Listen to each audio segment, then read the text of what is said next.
Welcome to my new YouTube channel, Retirement After Heart Transplant. My name is Alan. This is my second video. The first one was about a 7-minute video just to introduce the channel and myself. As a recap, what I intend to do is talk about heart transplantation and hopefully to engage with people who are watching and get ideas from you about how things are going for you, answer questions you might have. I also want to talk about retirement in general. My wife and I are both retired, and so I want to talk about that as well. To begin with today, I'm just going to start with my health history, which led up to the heart transplant. All of us, have a certain genetic predisposition to certain kinds of things and health issues. And in my case, I had a lot of heart disease, also diabetes and high blood pressure on both sides of my family, my mother and my father. Talk about my father, my biological father, who I didn't know well because he and my mom split when I was very young, probably 6 years old. At any rate, he had heart disease from a young age. He was a career Air Force guy. Didn't take good care of himself, from what I understand. Ended up dying at age 45. I think that was in the early 70s, maybe. At any rate, he didn't take care of himself. And even at that time, there were things he could have done to live longer, but he apparently chose not to, from everything I've learned since then. On my mom's side, she had heart disease. She had high blood pressure, also was a diabetic. Similar with my grandmother on my mother's side.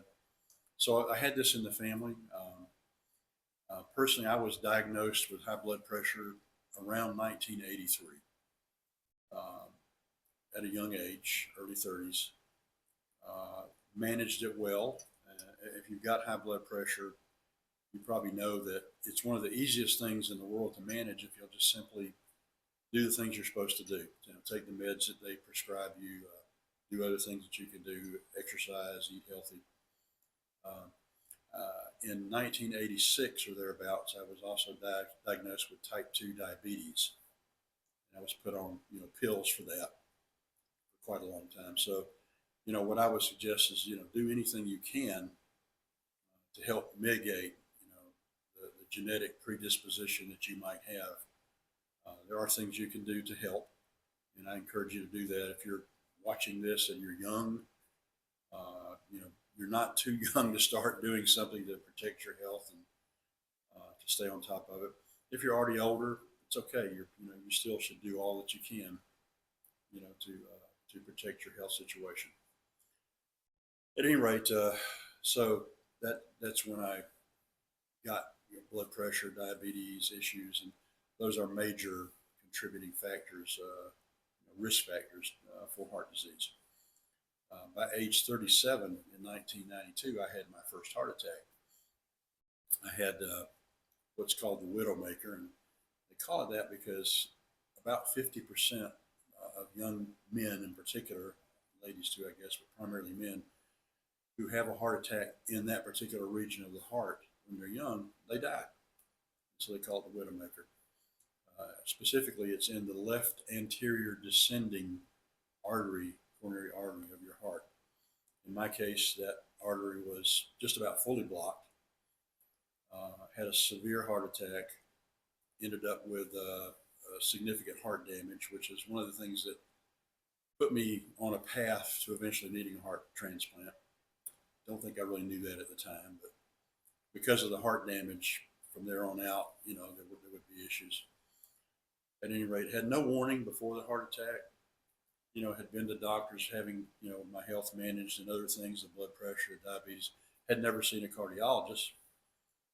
Looking back on it, perhaps I should have, just to get some baseline information, and that was because of my family history.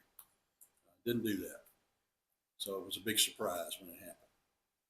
Sitting in my boss's office, had the classic pain in the center of the chest that began to radiate, and knew pretty quickly what was happening. Fortunately, I was close to the local hospital and was able to get there within 12, 15 minutes, I guess. And they were able to open up that clot to stabilize me. Afterwards, they sent me to a larger regional medical center to have a cardiac catheterization, and that's essentially where they go up into your heart, have a look around, and see what's going on.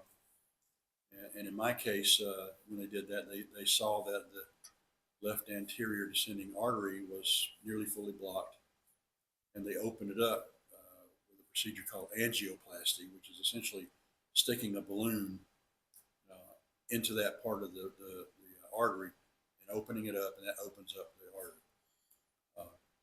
Shortly after that, starting in about 1994, this thing called stents came along. I didn't get a stent because they weren't using them yet. I just had the balloon done.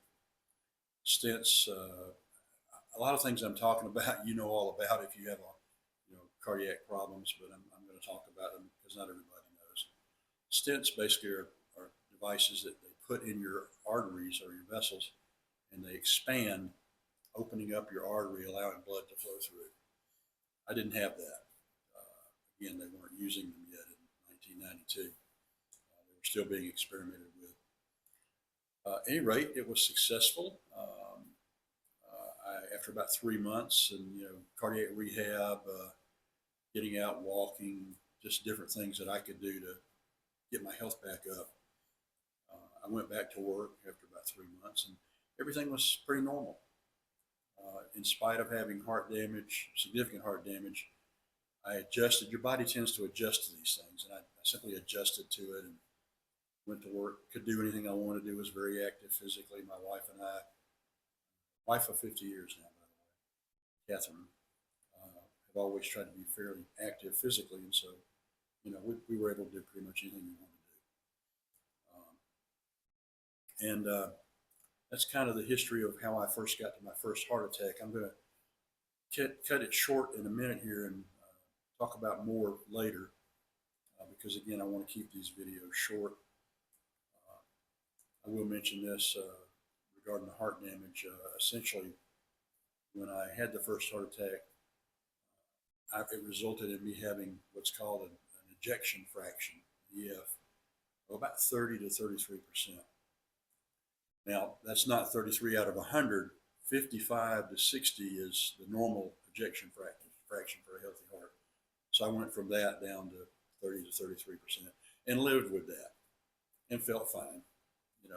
As I said, you just adjust to it and your body adjusts and you feel normal, you feel healthy.